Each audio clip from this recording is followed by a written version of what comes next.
मेरे प्यारे बच्चों, आप सभी को नमस्कार। आप सभी का स्वागत है इस क्लास में। मेरे नन्हे मुन्ने प्यारे बच्चों, आइए। अश्विनी, सौरभ, अर्पण, रोहित कुमार, अभिषेक, आकाश तिवारी, निधि, प्रवीण, सचिन, हेमदूत, अभिषेक, अस्मित, संदीप राजपूत भाई, आप सभी का स्वागत है मेरे प्यारे बच्चों। आप सभी का स्वागत है मेरी क्लास में। आइए मेरे प्यारे बच्चों, जैसा मैंने आपको कहा कि आज हम परसेंटेज का वो मूल पढ़ने जा रहे हैं जो आपके लिए बहुत ज़रूरी है। और वैसे तो आज परसेंटेज की टाइप सी स्टार्ट हो रही है, लेकिन अगर कॉन्सेप्ट की बात करें तो आज हमारा पहला कॉन्सेप्ट स्टार्ट होने जा रहा है। अभी तक जो मैंने दो टाइपें आपको कराई वो बेसिकली उनके पीछे मेन जो माइंड सेटअप था वो ये था कि किसी तरीके से ने बार बार धक्का दो फ्रैक्शन की तरफ, कि वो याद करें, उसमें स्पीड बनाए, है ना, हल्का हल्का सा लैंग्वेज से जोड़ें। तो मेरे नन्हे मुन्ने प्यारे बच्चों, आइए, आप सभी का स्वागत है। पहली क्लास स्टार्ट हो रही है जो मेन टाइप है, जिससे सीधे एग्जाम में सवाल आते हैं। तो मेरे प्यारे बच्चों, मैं पहले आपको टाइप सी करा रहा हूं। टाइप ए करा दिया था आपको, टाइप बी हो चुका था, तो यहां हम चर्चा कर रहे हैं आपसे टाइप सी पर।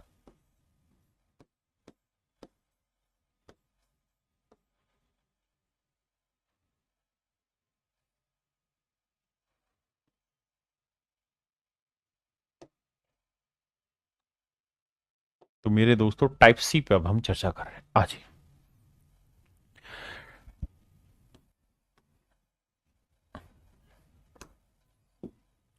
बहुत प्यारा सा कॉन्सेप्ट है। सवाल में कह रहा है there are two types of animal in a room. एक कमरे में दो तरीके के जानवर हैं, कुछ तो बिल्लियां हैं, कुछ कुत्ते हैं। भाई, पहले एक से दो सवाल तो होंगे इस कॉन्सेप्ट को मजबूत करने के। उसके बाद जो सवाल बनेंगे वो बनेंगे पेपर के। ठीक है, पहले उस कॉन्सेप्ट को मजबूत किया जाएगा, फिर आगे बढ़ा जाएगा।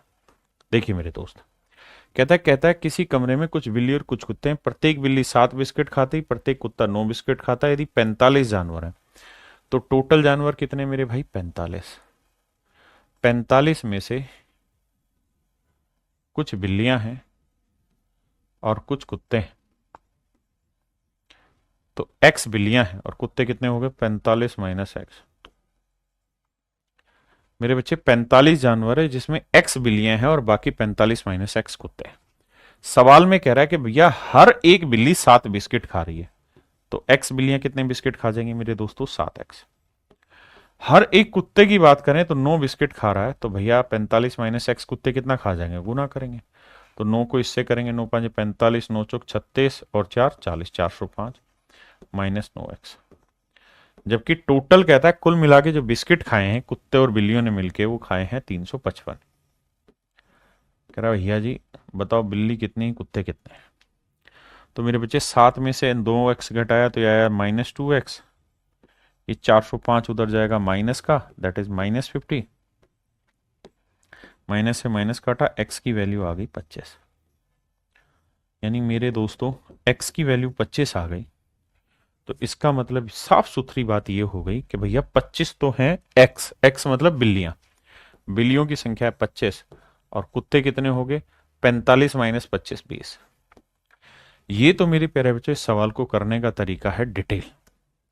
एक भाई कह रहा 45 माइनस एक्स क्यों लिया पाउन? पाउन भाई, 45 माइनस एक्स इसलिए लिया क्योंकि टोटल जानवर 45 है, उसमें से अगर बिल्लियां 25 हैं तो कुत्ते बाकी हो गए। भाई बड़ी सीधी सी बात है, अगर 45 जानवर और उसमें 25 बिल्लियां हैं तो बाकी कुत्ते कितने कैसे निकाले? 45 माइनस 25, 20। तो ऐसे मैंने 45 में से अगर एक्स बिल्लियां ले ली हैं तो 45 में से एक्स हटा देंगे तो बाकी क्या बचे? कुत्ते बचे। सिंपल सी बात। अब कॉन्सेप्ट देने की कोशिश करता हूं।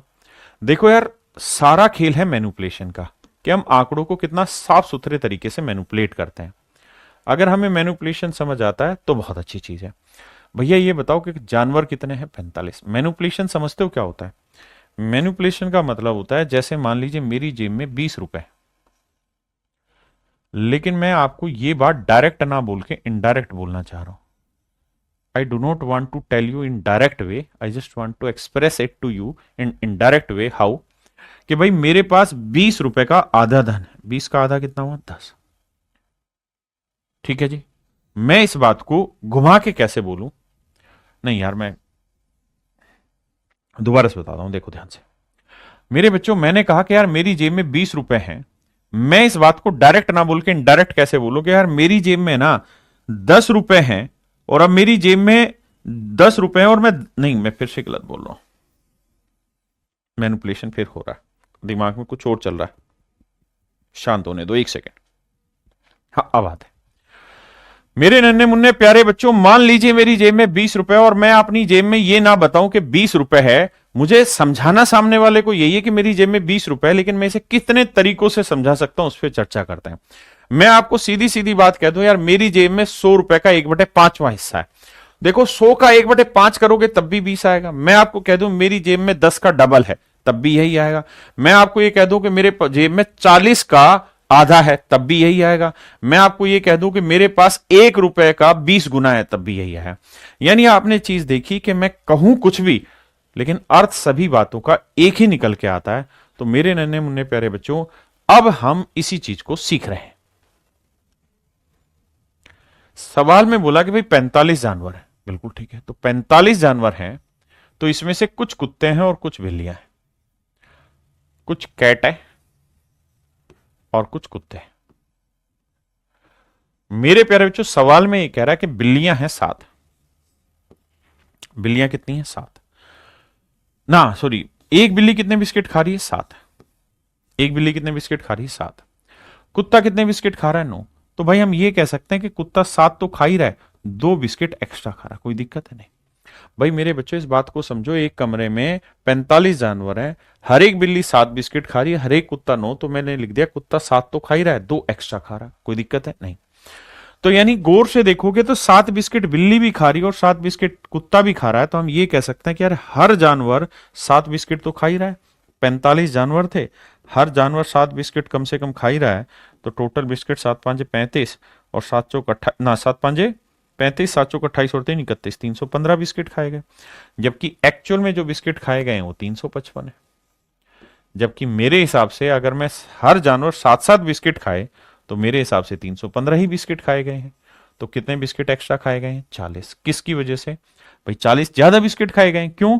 क्योंकि सर हर एक कुत्ता जो है वो 2 बिस्किट एक्स्ट्रा खाता है। हर कुत्ता 2 बिस्किट एक्स्ट्रा खाता है। या हम यूं कह सकते हैं कि 2 बिस्किट एक्स्ट्रा खिलाने के लिए एक कुत्ता चाहिए, तो 40 बिस्किट एक्स्ट्रा खिलाने के लिए कितने कुत्ते चाहिए? 20। तो मेरे दोस्तों, कुत्ते हैं 20। तो 45 में 20 कुत्ते हैं, तो बिल्लियां कितनी हुई? 25। मेरे नन्हे मुन्ने प्यारे बच्चों, 25 बिल्लियां हैं और 20 कुत्ते, ही मेरा आंसर आ गया। पहला तरीका। आप चाहें तो इस बात का मैनिपुलेशन दूसरे तरीके से भी बांट सकते हैं। कैसे?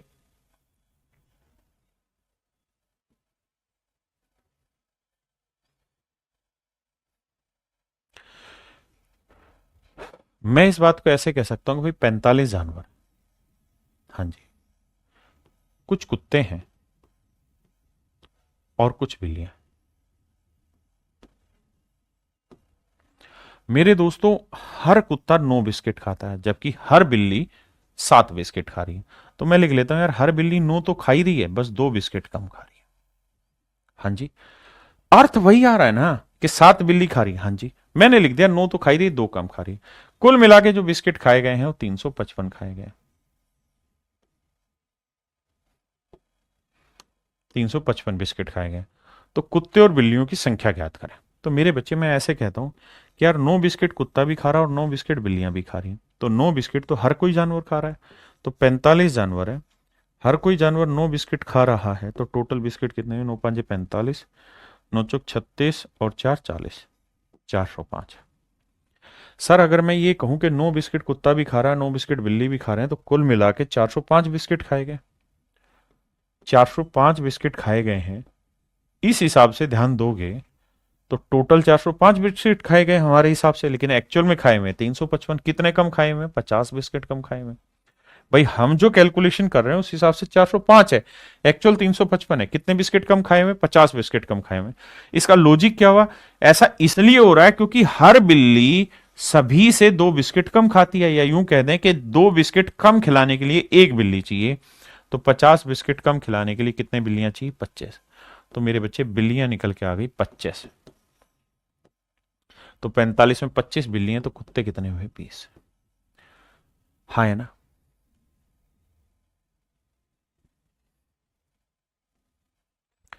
इस सवाल को समझे। कहता है किसी चिड़ियाघर में कुछ खरगोश तथा कबूतर है, कुल सिरों की संख्या 280। भाई हर जानवर के दो एक ही सर होता है, तो 280 जानवरों के 280 सर होंगे, यानी जानवरों की संख्या है 280। सवाल में कह रहा है भैया क्या, सवाल में ये कह रहा है कि भैया अगर हम बात करें जानवरों की तो कुछ तो है कबूतर और कुछ है खरगोश, कुछ है कबूतर और कुछ है खरगोश। तो मेरे दोस्तों हर कबूतर के कितने पैर होते हैं? 2। और खरगोश के कितने होते हैं? 4। तो मेरे बच्चे हर खरगोश के 2 तो होते ही हैं, 2 पैर वो एक्स्ट्रा रखता है। 2 पैर तो होते ही हैं, 2 पैर वो एक्स्ट्रा रखता है।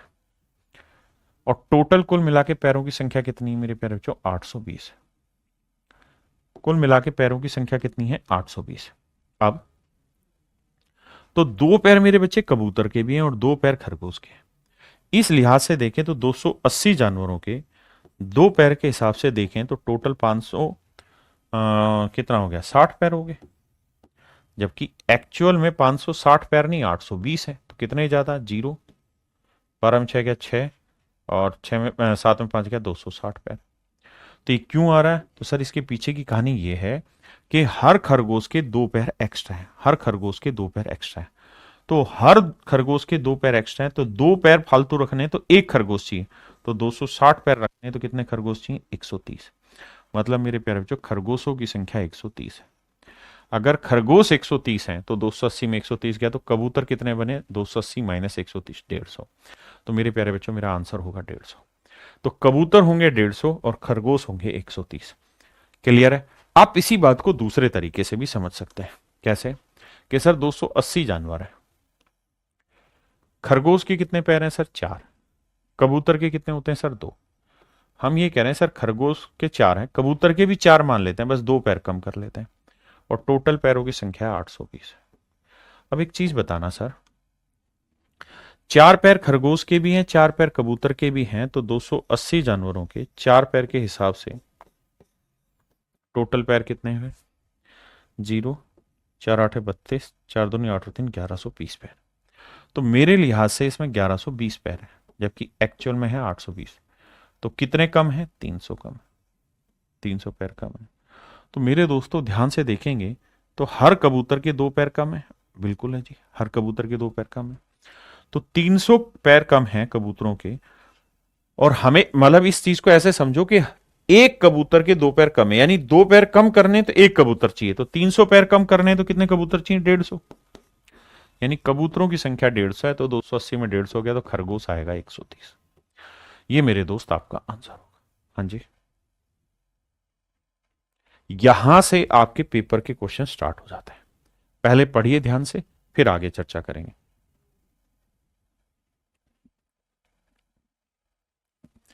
देखिए मेरे दोस्त, कहानी को थोड़ा छोटा कर देते हैं। अब ध्यान से समझिएगा वर्ड टू वर्ड। देखिए अरिथमेटिक को समझने का एक ही तरीका है, लैंग्वेज को 3 बार 4 बार 5 बार लगातार पढ़िए, जब तक नहीं समझ में आए पढ़ते रहिए। कह रहा है the population of A town is 6000, किसी शहर की जनसंख्या 6000 है। मेल आर इंक्रीज बाई 5%, पुरुष 5% बढ़े हैं, जबकि महिलाएं इंक्रीज हुई 9%, महिलाएं 9% बढ़ी हैं। बिल्कुल। Then population will become 6500 after 1 year, जबकि 1 साल बाद की जनसंख्या 6500 हो जाती है। 1 साल बाद शहर की जनसंख्या 6500 हो जाती है। तो मेरे दोस्तों एक बात हो, टोटल पॉपुलेशन कितनी है? 6000। बिल्कुल सही है सर। मेल किस गति से बढ़ रहे हैं सर? मेल बढ़ रहे हैं सर 5% की गति से। फीमेल किस गति से बढ़ रही है जी? सर फीमेल बढ़ रही है 8% की गति से। 9%, तो हम लिख लेते हैं फीमेल 5% तो बढ़ ही रही है, 4% एक्स्ट्रा बढ़ रही है। और मेरे दोस्तों 1 साल बाद शहर की जनसंख्या 6500 हो जाती है। थी कितनी भैया? 6000। अब कितनी होगी बाबू? 6500। तो 6000 घटाओगे तो बन कितनी जाएगी? 500। कितनी हो जाएगी जी? 500।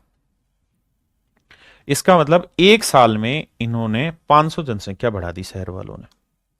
अब बेटा ऐसे सोचो कि 5% जनसंख्या तो मेल की बढ़ रही, 5% फीमेल की बढ़ रही, तो यूं कह सकते हैं कि सर 5% टोटल जनसंख्या ही बढ़ रही है। तो भैया 6,000 का 5%, 5%, 20 से 20 काटा 300, यानी हमारे लिहाज से तो जनसंख्या बढ़नी चाहिए थी 300, लेकिन एक्चुअल में बढ़ी कितनी है 500। तो कितनी ज्यादा बढ़ी हुई है 200। ये 200 ज्यादा क्यों बढ़ी हुई है? क्योंकि सर फीमेल का 4% पॉपुलेशन एक्स्ट्रा बढ़ रहा था, फीमेल का 4% पॉपुलेशन एक्स्ट्रा बढ़ा है। इस 4% एक्स्ट्रा की वजह से ही तो ये 200 एक्स्ट्रा बढ़ा। तो 4 से काटेंगे 50, कैलकुलेट करोगे 50 को 100 से तो 5,000। तो फीमेल का आंसर होगा 5,000 मेरे बच्चों, और 6 में से 5 गया तो मेल आया 1,000। पहले इतनी बात समझेंगे।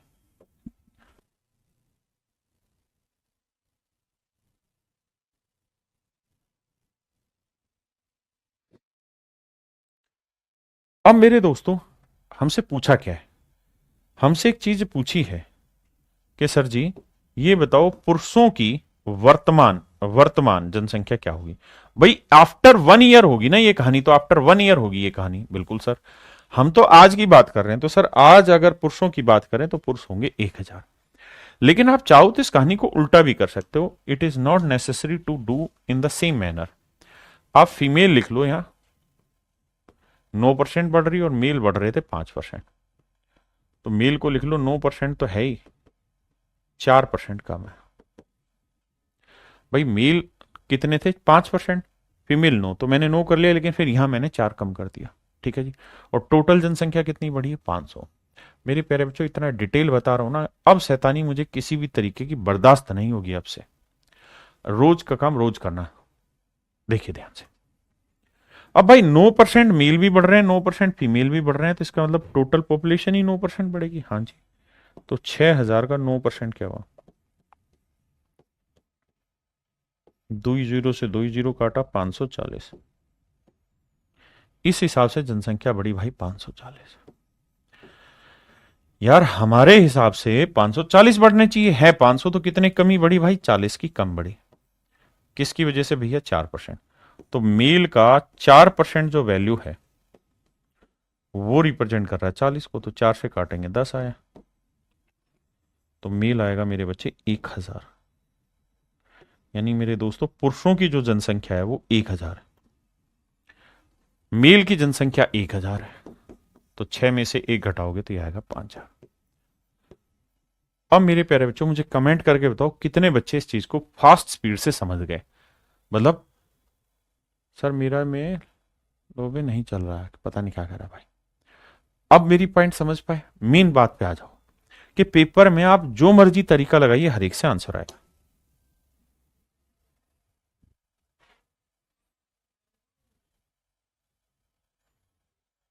कह रहा है the population of A town at present is 5,000। किसी शहर की आज की बात करें जनसंख्या 5,000 है। If males are increase by 6%, पुरुष भैया 6% बढ़ रहे हैं, and females are increase by 14%। तो 6 + 8, 8%। देन पॉपुलेशन विल बिकम, शब्द पे ध्यान देना, population will become after 1 year कितनी हो जाएगी 5540। तो 1 साल बाद शहर की जनसंख्या 5540 हो जाती है। तो पुरुषों की वर्तमान संख्या ज्ञात करें, find the number of males at present. तो पुरुष वर्तमान ज्ञात करो। तो देखिए दोस्त हमें यह देखना होगा कि जनसंख्या थी कितनी 5,000, और भैया 1 साल बाद क्या कल्याण कर दिया 5,100 नहीं 5,540 हो गई। तो कितना बढ़ गया 540 बढ़ गया जी। तो 540 जो है वो एक्चुअल ग्रोथ है। आ जाए, तो 6% मेल भी बढ़े हैं, 6% फीमेल भी बढ़ी है। तो 6% तो मेरे बच्चे टोटल पॉपुलेशन बढ़ी। हाँ जी। तो 5,000 का 6%,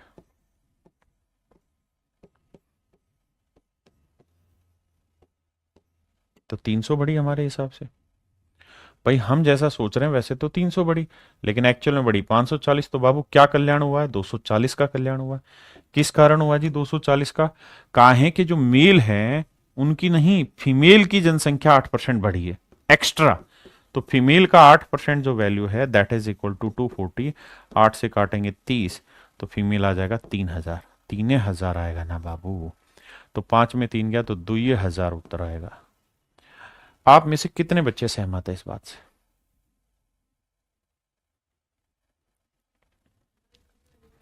अब आप करें, तब तक मैं सवाल को ड्राफ्ट कर रहा हूं।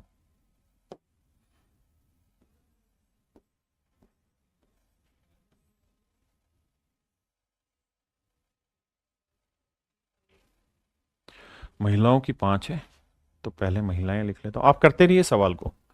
और मेल है 8%, तो 5 जमा 3%। आइए मेरे दोस्तों,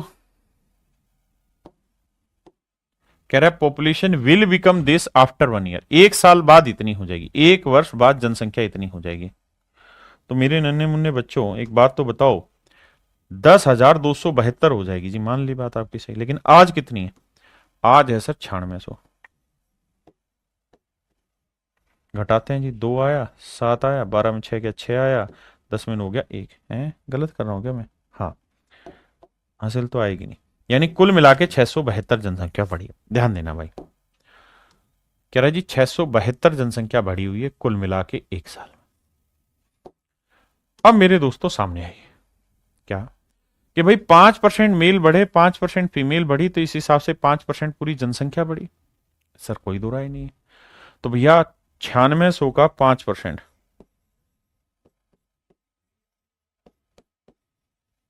2 जीरो से 2 जीरो, 5 छिंग 30, 5 नीम 45 और 3 48, 480। तो 480 जनसंख्या हमारे हिसाब से सर 480 जनसंख्या बढ़ी। हमारे हिसाब से लाला 480 जनसंख्या बढ़ी है। ठीक है जी।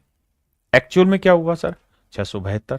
कितने का लोचा है? 2, 17 में 60 गया 9, और 5 में 4 गया 192। यानी हमारे हिसाब से 192 ज्यादा बढ़ी हुई हमारे हिसाब से। क्यों? क्योंकि सर जो मेल हैं वो इस बार 3% एक्स्ट्रा बढ़ रहे हैं। तो मेल का 3% इज इक्वल टू 192, 3 से काटेंगे तो यह आएगा 64। तो मेल की जनसंख्या आएगी मेरे भाई 6400। यह आएगा मेरे प्यारे बच्चों 6400। तो 9600 में 6400 घटाएंगे तो यह आएगा 3200। तो फीमेल होगी मेरे दोस्तों 3200। हाँ जी,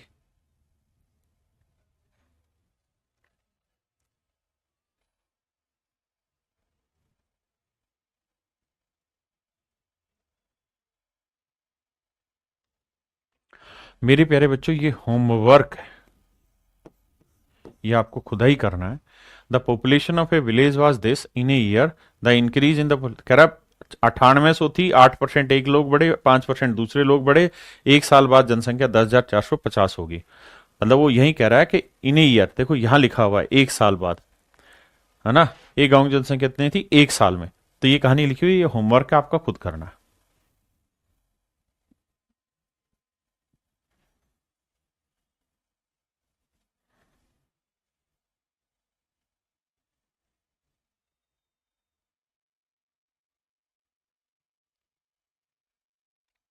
मेरे प्यारे बच्चों सवाल को बहुत ध्यान से पढ़िएगा, बहुत प्यारा सवाल है। मीन्स के लेवल का मैंने क्वेश्चन डाला हुआ है, पहले पढ़िए फिर समझिए आज की क्या चीज है।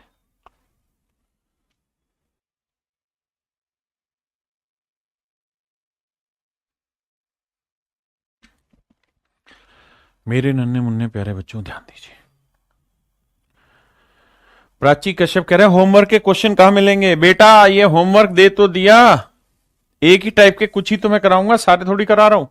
तो ये होमवर्क क्या करना, इसका सॉल्यूशन क्लास नोट्स में मिल जाएगा जो तुम्हें मिलते हैं रोज। आओ, कह रहा है total population of A city is 9500, किसी शहर की कुल जनसंख्या 9500 है। लिख दिया साहब 9500, बहुत सुंदर। सर जी कहानी पता है क्या है? क्या है सर?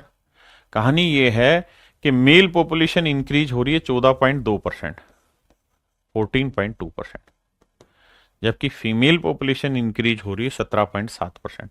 तो 17.7 को 14.2 जमा 3.5% कर देते हैं। देखिए थोड़ा थोड़ा समझने की कोशिश करिए। मेल 14.4 है, फीमेल 17.5 है, यानी फीमेल 3.5 ज्यादा बढ़ रही है। बिल्कुल ठीक है। अब इस सवाल को और छोटा कर दूं, ताकि हमारा कंटेंट ज्यादा बड़ा आ जाए।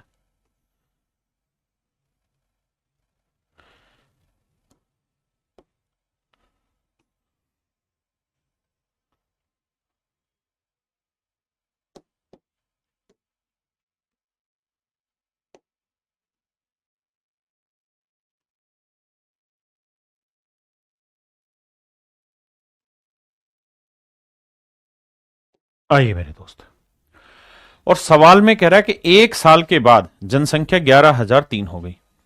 11,003 हो गई। पहले कितनी थी भाई? 9500। तो क्या चेंज हुआ है जी? 3 शून्य, 10 में 5 गया 5, 10 में 9 गया 1। एक साल बाद सर 1503 बढ़ गई जनसंख्या। कितनी बढ़ गई सर? 1503। जबकि हमारे हिसाब से अगर हम चर्चा कर लें तो हम कह रहे हैं 14.2% यहां बढ़ी, 14.2% यहां बढ़ी। तो सर 95 का 14.2% निकालना। 14.2% निकालना। 95 का 14.2%। मेरे बच्चों ये वो बेसिक क्लास आ गई जो समझाई हुई है कि भाई आप परसेंटेज यहां लगाओ या यहां लगाओ, it will all depend on you. आप कहां लगाते हैं इस पे फर्क पड़ता है। अगर मेरे दोस्तों मैं परसेंटेज उठा के यहां की यहां लगा दूं तो कोई दिक्कत है? नहीं सर, कोई दिक्कत नहीं है। इसका फायदा ये होगा कि 9500% की फ्रैक्शन हो जाएगी 95 और गुना में है 14.2। चीजें आसान हो गई। अरे हाँ है ना, मेरी बात समझ रहे हो कि नहीं समझ रहे? ये डेसिमल हटाऊंगा मेरे भाई, क्या आएगा? 10 आएगा। 2 से काटूंगा, 2 साते 14, 2 एकम 2 71 आएगा। 2 से काटूंगा 5 आएगा। 5 से काटूंगा 19 आएगा। 19 एकम 19, 19 साते 133, 33 और 1 134। यह आया 1349। देखना भाई कैलकुलेशन गलत तो नहीं है? बताओ भाई, 1349 है। ठीक है, अब आपसे आता है। यानी हमारे हिसाब से 1349 पॉपुलेशन बढ़नी चाहिए थी। बढ़ी कितनी है? 1503। कितनी ज्यादा? 13 में से 9 गया 4, 9 में 4 गया 5, 4 में 3 गया 1, 154 ज्यादा बढ़ी। क्यों? क्योंकि सर जो फीमेल थी वो 3.5% एक्स्ट्रा बढ़ी है। तो फीमेल का जो 3.5% है वो बेसिकली इक्वल है 154 के। तो मेरे बच्चे डेसिमल हटाएंगे, जीरो लिखेंगे, तो फीमेल की वैल्यू आ जाएगी 154 गुणी 1000 बटे मेरे बच्चे 35। हाँ है ना? अब देखिए 7 से काटेंगे, 7 5 35, 7 दूनी 14, 7 दूनी 14 22। 5 से काटेंगे मेरे बच्चे 5 टू 10 00। अब मल्टीप्लाई करेंगे तो फीमेल की पॉपुलेशन आएगी 44।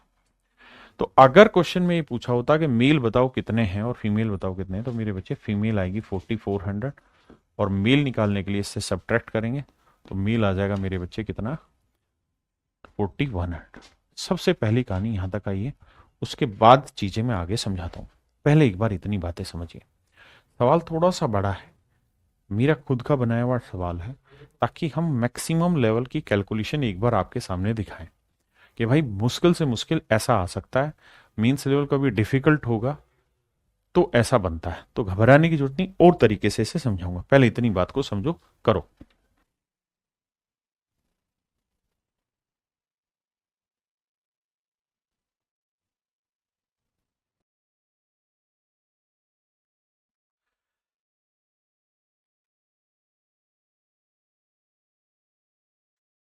मेरे बच्चों हमसे पूछा क्या हुआ उस बात पे चर्चा करते हैं। हमसे पूछा यहां पे ये हुआ है कि भैया, if out of total male population 15% are boys and out of total female population 18% are girls, find the difference between number of boys and girls. अब यहां आ जाइए मेरे दोस्तों, इस कहानी पे हमने यहां से ये बता दिया कि सर मेल कितने और फीमेल कितनी। ठीक है जी। तो मेल है सर 4100 और फीमेल है सर 4400। सवाल में मुझे ये कह रहा है कि out of total male 15% are boys, कहता है लड़कों में ना, आदमियों में 15% लड़के हैं। बिल्कुल ठीक है जी। और कहता है जी लड़कियों में 18% जो है ना, फीमेल में 18% लड़कियां हैं। कहता है जी इनका डिफरेंस निकाल के बताओ। तो भाई कैलकुलेट करेंगे, 00, 18 को 18 चौक 72, और 18 चौक 72 और 7 792। यहाँ करेंगे तो 15 एकम 15, 15 चौकू 60, 61। घटाएंगे, 12 में 5 गया 7, यहाँ 8 में से 1 गया 7, और 7 में 6 गया 1, तो डिफरेंस आया 177। ओ सॉरी, यहाँ कैलकुलेशन मिस्टेक हो रखी थी, माफ करना भाई, यहाँ 4100 नहीं 5100 है। माफी चाहते हैं भाई, घटाएंगे, 5 में से 4 गया 1, 9 में 4 गया, माफी चाहता हूँ भाई। तो यहाँ 5100 कैलकुलेट होगा। तो 15 एकम 15, और 15 वहां पे 73 और 1 76, 765। और ये था मेरे बच्चे 18 चौक 72, 18 चौक 72 7। तो घटाएंगे, 12 में 5 गया 7, 8 में 6 गया 2, तो डिफरेंस आया मेरे बच्चे 27। बड़े में से छोटा घटा देंगे तो 27 मेरा आंसर आएगा। बिल्कुल ठीक है, 27 मेरा आंसर होगा मेरे बच्चे।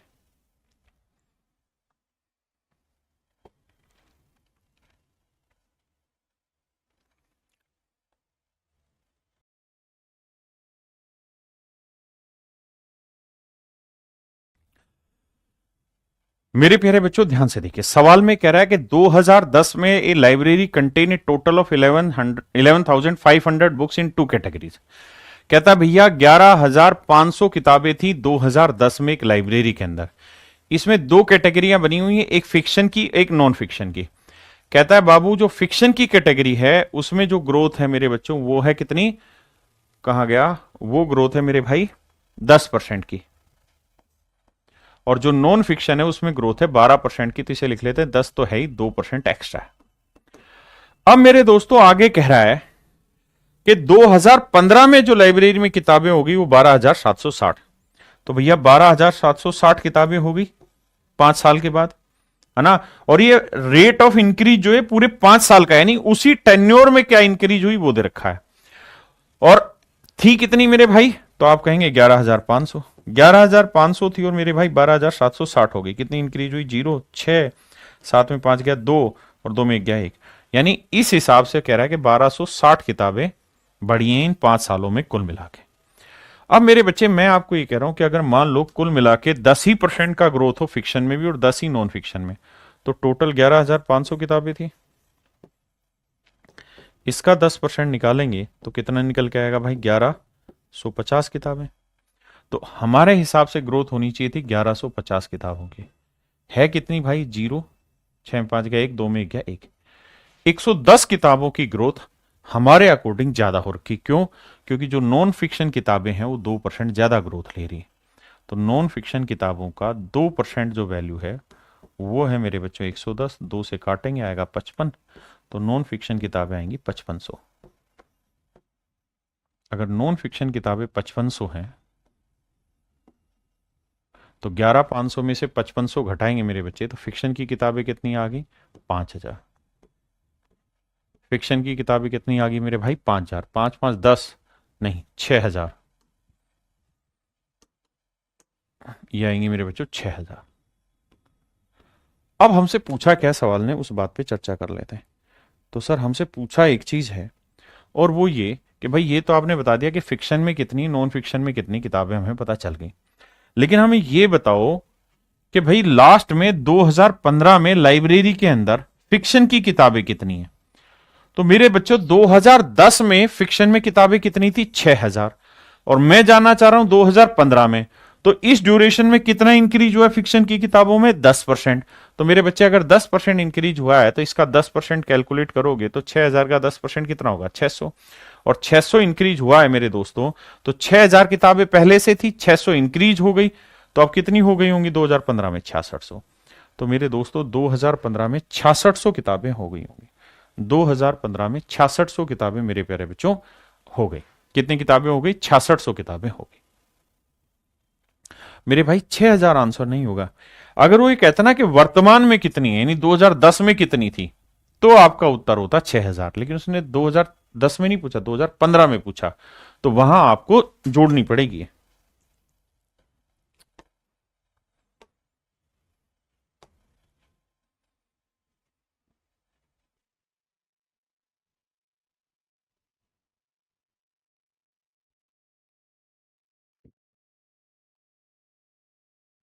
देखिए यार, सवाल में ये कह रहा है कि एक आदमी ने 16,000 रुपए, एक आदमी ने 16,000 रुपए दो व्यक्तियों से उधार लिए। 16,000 रुपए को कुल मिला के दो व्यक्तियों से उधार लिया। पहले आदमी का नाम ए है मान लीजिए, दूसरे आदमी का नाम बी। या यूं सोचिए, 16,000 में ए रुपए एक से उधार लिया, बी रुपए एक से उधार लिया।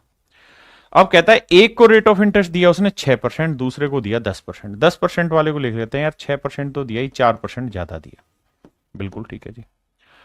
और कहता है एक वर्ष के बाद 1120 रुपए का ब्याज कमाया। ब्याज कमाया है 1120। मेरे प्यारे बच्चों, जब हम इन चैप्टर को पढ़ेंगे ना विशेषकर, तो इन चैप्टर में इन्हीं चीजों के दूसरे मेथड भी जानेंगे। यहां दूसरे मेथड से करें, परसेंटेज के बेसिक से करें। तो भाई ये देखो कि 6% रेट ऑफ इंटरेस्ट यहां पे भी मिला, 6% यहां मिला, तो दोनों जगह 6% मिला। तो 16,000 का 6% निकाल दो,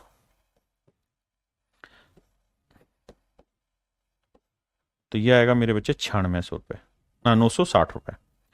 यानी इस हिसाब से देखे तो 960 रुपए ब्याज बना, जबकि बन रहा है 1120। कितना ज्यादा? 0, 12 में 6 गया 6, 10 में हो गया 160 रुपए ज्यादा बना। क्यों?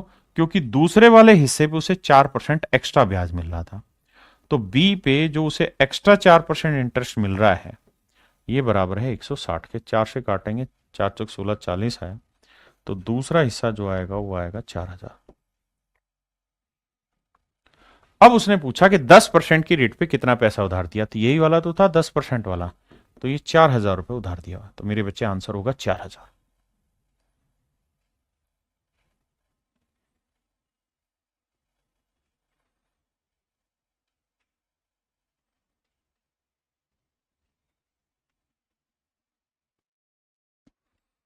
मेरे बच्चों, सवाल में कह रहा है कि एक व्यापारी है, वो एक तो खरीदता है मेरे भाई रिस्ट वॉच, और एक खरीदता है दीवार घड़ी। ठीक है भाई, एक खरीदता है और दोनों चीजें खरीदता है 390 रुपए में। चिंता नहीं करना, प्रॉफिट एंड लॉस में अलग तरीका सिखा दूंगा। तो एक तो खरीदता है रिस्ट वॉच और एक खरीदता है वॉल, दीवार घड़ी, है ना। हाथ घड़ी पे 10% होता है, हैंड वॉच पे 10% का प्रॉफिट होता है, और जो दीवार पे रखी गई है वॉल क्लॉक है, उस पे 15% का। तो इसे लिख लेते हैं 10% तो ही, 5% ज्यादा। और कहता है भैया दोनों पे उसने कुल मिला के 51 रुपए 50 पैसे का लाभ कमाया है। सेट है भाई। अब मेरे दोस्तों, आप ऐसे देखो कि यार 10% का प्रॉफिट यहां पे भी, 10% का यहां पे भी है। तो मेरे बच्चों 390 का 10% नहीं निकाल सकते? निकाल सकते हैं। तो वो आएगा सर 39 रुपए। तो इस अकॉर्डिंग 39 का प्रॉफिट है, जबकि एक्चुअल में है इतना। तो कितना ज्यादा हो रहा है? तो 5, 11 में हो गया 2, 4 में 3 गया 1, 12 रुपए 50 पैसे का प्रॉफिट। तो वॉल क्लॉक पे, वॉल क्लॉक का 5% जो वैल्यू होगी वो होगी 12.5 के बराबर। डेसिमल हटाएंगे बटे 10, जीरो से जीरो, 5 दूनी 10, गुना करेंगे तो वॉल क्लॉक की वैल्यू आ जाएगी 250। तो दीवार घड़ी की कीमत है भैया 250 रुपए। और अगर हैंड वॉच की बात करें, कलाई वाली घड़ी की, तो 390 में 250 घटाओगे 140। तो उनके वास्तविक मूल्यों के बीच का अंतर कितना है? तो भैया 250 और 140 का डिफरेंस पूछ रहा है, तो डिफरेंस निकालोगे वो आएगा 110। और यही हमारे सवाल का उत्तर है। हमसे पूछा दोनों के बीच का डिफरेंस कितना है।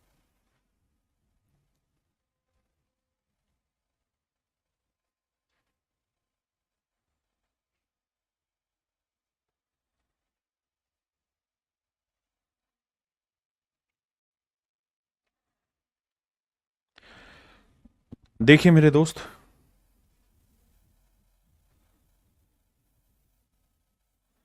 सवाल में एक बात कह रहा है, क्या? ध्यान देना। कह रहा है कि भाई एक आदमी ने 30,000 रुपए उधार लिए। मान लो दो जगहों से 30,000 रुपए उधार लिए, एक ए जगह से और एक बी जगह से। ए पे रेट ऑफ इंटरेस्ट 12 है, बी पे 10% है। तो इसको लिख लेते हैं 12 तो है ही, 2% कम है। और ये आंकड़े कैसे भी कर लो इधर उधर, उससे कोई फर्क नहीं पड़ेगा, आंसर सभी का सेम आएगा। अब कह रहा है कि 2 साल के बाद 36,480 रुपए मिला। तो भाई 36,480 रुपए आपको कुल मिला के मिला, और आपने इन्वेस्ट कितना किया था? 30,000। तो आपको कितना पैसा ज्यादा मिला है सर? 6,480 रुपये। तो मेरे बच्चे मैं ये कह सकता हूं कि सर 6,480 रुपये आपको ब्याज मिला है। कितने साल का ब्याज मिला जी? तो सर ध्यान से देखोगे तो यहां 2 साल लिखा हुआ है, एंड ऑफ सेकेंड ईयर लिखा हुआ, 2 साल के बाद। तो अगर 2 साल के बाद 6480 मिला है तो 1 साल के बाद मिलेगा 3240। 1 साल के बाद मिलेगा मेरे प्यारे बच्चों 3240 रुपये। किसी भाई को कोई दिक्कत है? नहीं। 1 साल के बाद 3240 रुपये ब्याज मिलेगा। सही है जी। अब कहानी आगे आती है भाई, 12% रेट ऑफ इंटरेस्ट पहले पे भी और 12% रेट ऑफ इंटरेस्ट दूसरे पे भी। तो दोनों पे 12% लेंगे तो 30,000 का 12% लेंगे, 12,3600। तो मेरे प्यारे बच्चों इस हिसाब से ब्याज बनेगा 3600।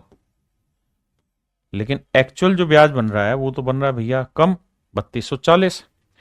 तो कितना कम बन रहा है? तो 360। किसकी वजह से? दूसरे पे। तो जो दूसरा हिस्सा था इस पे उसे 2% कम ब्याज मिल रहा है, इसी वजह से तो 360 कम ब्याज मिला। 2 से काटेंगे 180, गुना करेंगे 100 से तो 18,000। यानी दूसरे हिस्से पे उसने जो इन्वेस्टमेंट थी उसकी 18,000 थी, 30 में से 18 घटाया तो पहले हिस्से में इन्वेस्टमेंट है मेरे भाई 12,000। ये मेरे प्यारे बच्चों मेरा आंसर। कह रहा 12% पे लिया गया पैसा, बताओ। तो ये 12% पे ये वाला था, क्योंकि ये तो 12 में से 2 गया 10 था, तो ये 12 पे कितना था? 12,000।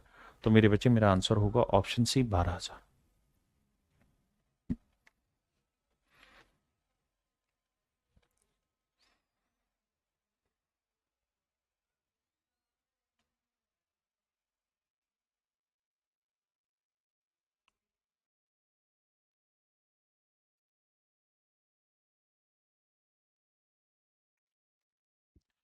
आइए मेरे बच्चे, कह रहा था total salary of Gaurav and Ayush in A company is rupees this. कहता है गौरव और आयुष की कंपनी में जो टोटल सैलरी है वो इतनी है, 47,520 रुपए।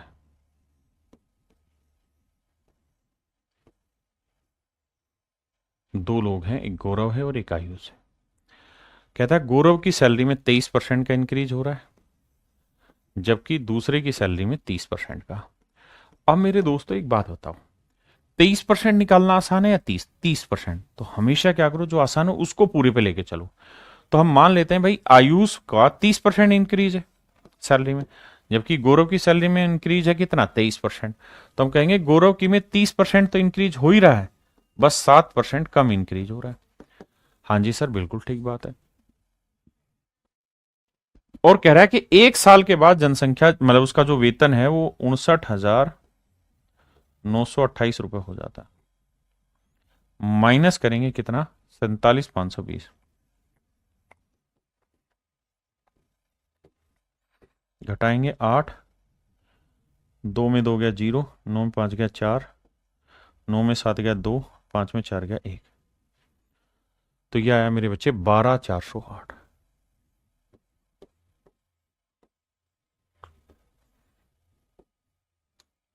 तो कुल मिला के जो इंक्रीमेंट है वो 12,408 है।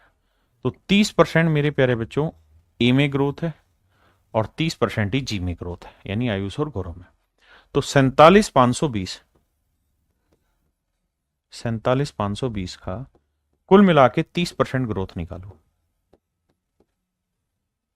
तो 2 0 2 0 कटा, 3 से गुना करेंगे, 3 दूनी 6, 3 5 15, 3 7 21 और 1 22, 3 चौक 12 और 2 14, 14,256।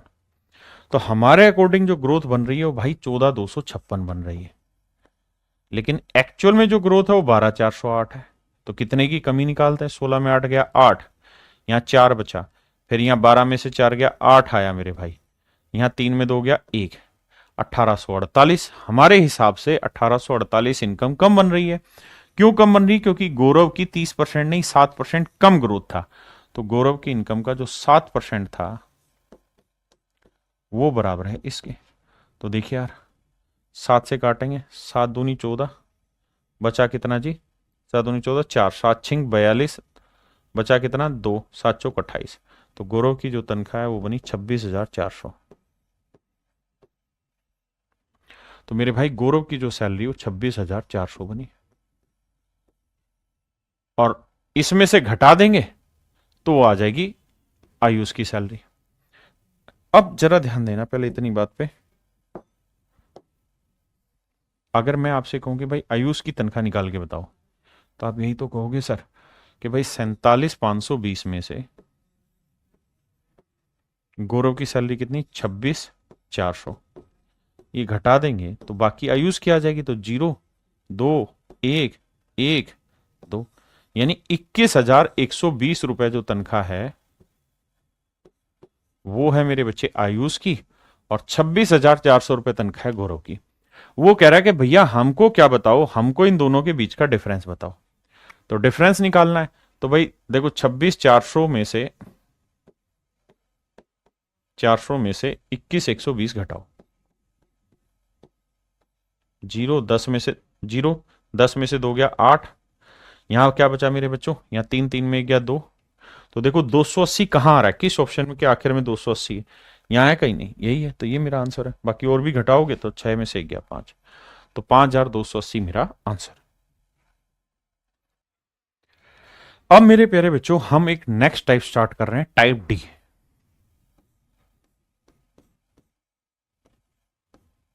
टाइप डी स्टार्ट कर रहे हैं।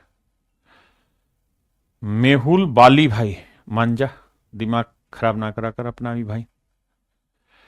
प्रिंस पटथक भाई कह रहे हैं सर प्लीज थोड़ा सा कमेंट देख लिया करो। मेरे बच्चे बिल्कुल देख रहा हूं कमेंट।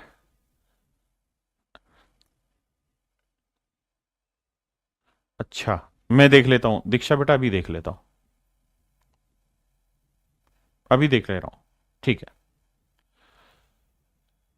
अभी देखता हूं मेरे बच्चे। अब आ जाइए सवाल पे, पहले टाइप डी पे आते हैं। टाइप डी में मेरे प्यारे बच्चों फेल और पास के क्वेश्चन है। आइए देखते हैं जरा फेल और पास के क्वेश्चन। फेल पास की कहानी को समझते हैं, आओ मेरे भाई। आइए सवाल में कह रहा है 40% आर दी पासिंग मार्क्स। कहता है 40% जो बच्चा नंबर ले आया वो पास हो जाएगा। Students gets 250 marks yet fails by 38 marks. कहता है एक बच्चे के 250 नंबर आए लेकिन फिर भी वो 38 नंबर से फेल रह गया, तो मैक्सिमम मार्क्स क्या होंगे। मेरे बच्चों एक बात समझना, कहता है पास होने के लिए 40% नंबर चाहिए। किसी छात्र को 250 अंक मिले परंतु फिर भी वह 38 अंकों से फेल हो गया, मतलब 250 नंबर आए लेकिन 38 नंबर की कमी अभी भी रह गई। बिल्कुल, तो पास होने के लिए कितने नंबर चाहिए थे, 5 3 8, 288 नंबर चाहिए थे। बिल्कुल, पास होने के लिए 288 नंबर चाहिए थे। अगर 288 नंबर आ जाते तो पास हो जाता, जबकि पासिंग परसेंटेज कितना है जी, 40%। 40% का मतलब क्या हुआ सर, 40% का मतलब हुआ 20% 1/5, तो 40% 2/5। इसका मतलब अगर मैक्सिमम मार्क्स 5 है, अधिकतम अंक 5 है, अधिकतम अंक 5 है, तो 2 नंबर लाने वाला बच्चा पास हो जाएगा। जबकि एक्चुअल में मैक्सिमम मार्क्स अगर 5 यूनिट है तो 2 यूनिट लाने वाला पास हो जाएगा, जबकि 2 यूनिट वाला पास नहीं, 288 नंबर वाला पास है। तो 1 यूनिट की वैल्यू भैया 288/2, काटेंगे तो 144। तो 5 यूनिट की वैल्यू क्या होगी मेरे दोस्तों, 144 गुना 5, 5 चौक 20, 5 चौक 20 और 2 22, 5 एकम 5 और 2 7, यानी 720 नंबर जो होंगे वो मैक्सिमम मार्क्स होंगे। यानी पेपर जो था वो 720 नंबर का था, 288 नंबर जो ले आया वो बच्चा पास हो गया।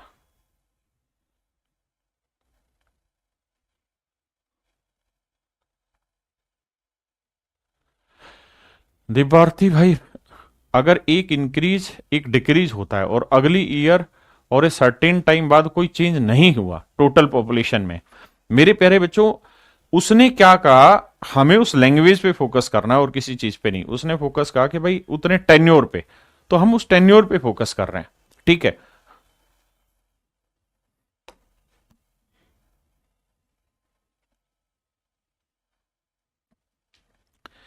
ये मेरे बच्चे फेल पास में अगली कहानी है।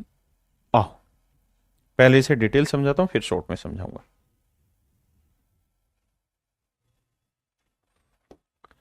मेरे प्यारे बच्चों सवाल में कह रहा है स्टूडेंट्स को 25% marks then he is failed by 210 marks. कहता है जब एक बच्चे के 25% नंबर आए, 25% नंबर आए तो मेरे बच्चों 210 नंबर से फेल हो गया।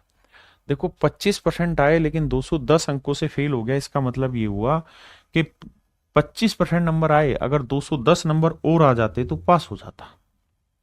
अगली लाइन में कह रहा है but if he score 55% marks, अगर उसके 55% आ जाते तो वो 240 से पास हो जाता। कह रहा है 55% नंबर आ जाते but if he score 55% marks then he is passed with 240।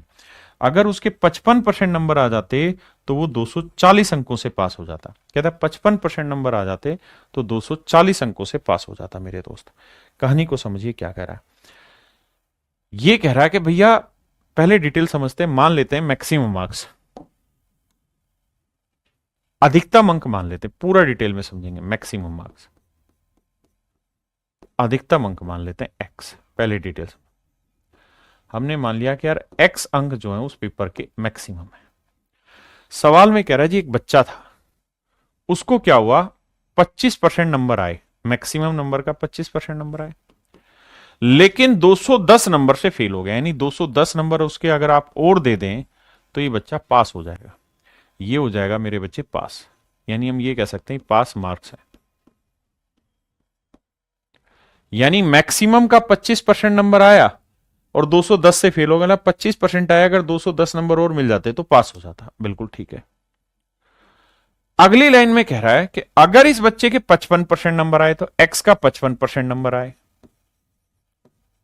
लेकिन कह रहा है इस कंडीशन में वो 240 नंबर से पास हो गया। मतलब 240 नंबर से पास होने का मतलब यहां ये है कि पास होने के लिए जितने नंबर चाहिए थे उससे 240 नंबर ऊपर है, तो 240 इसमें से घटा देंगे। तो ये भी मेरे दोस्तों पासिंग मार्क्स ही है, पास मार्क्स ही। आपने कहा ठीक है भाई, उसने कहा कि अगर 25% आए तो 210 से फेल, मतलब 25% नंबर में 210 जोड़ दोगे पास, 55% लाओगे तो 240 फालतू लिया है, तो 55% से 240 हटा दोगे तो भी पास। आपने कहा बिल्कुल ठीक है। अब ये दोनों इक्वल हो गए मेरे भाई, सोल्व करते हैं। ये 55% टैक्स है, 25% टैक्स घटाएंगे तो ये आएगा मेरे बच्चे 55 में से 25 क्या 30% टैक्स, और यहां 210 उधर जाएगा तो ये आएगा 450। दोनों जगह इधर उधर करोगे ये आएगा। परसेंटेज का मतलब बना मेरे बच्चे बटे 100, तो 30% माने 30/100, 3 से काटेंगे 150, तो x की जो वैल्यू आई वो 1500 है। इसका मतलब मेरे बच्चे मैक्सिमम जो मार्क्स हैं वो 1500, यानी पेपर 1500 नंबर का है। पेपर कितने नंबर का है मेरे बच्चे, 1500 नंबर का पेपर है। आपने कहा जी ठीक है। अगर 1500 नंबर का पेपर है मेरे बच्चे, तो अब अगली सवाल आपसे ये पूछेगा कि भाई पासिंग परसेंटेज बताओ या पासिंग मार्क्स बताओ, तो कैसे कैलकुलेट करें। तो आप कहोगे सर एक बात बताइए, पासिंग मार्क्स निकालेंगे। हाँ जी सर, पासिंग मार्क्स कैसे निकलेगा सर। सर 1500 है टोटल नंबर, और सवाल की लाइन में लिखा था कि एक बच्चे के 25% नंबर आए। पहली लाइन में बोला था कि एक बच्चे के जब 25% नंबर आते हैं तो 210 से फेल हो जाता है।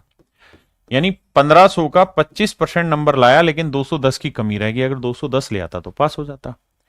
तो इसका मतलब ये हो गया मेरे प्यारे बच्चों पासिंग मार्क्स। हाँ जी, अब इसे सोल्व करेंगे। 2 जीरो से 2 जीरो, 15×5 75, 15 दूनी 30 और 7 37, जमा 210, जोड़ेंगे तो आएगा 5, 7 और 1 8, 3 2 5, 585। अगर मेरे प्यारे बच्चों मैं आपसे कहूं पासिंग परसेंटेज बताइए, पासिंग परसेंटेज बताइए, तो पासिंग परसेंटेज का फार्मूला होगा पासिंग मार्क्स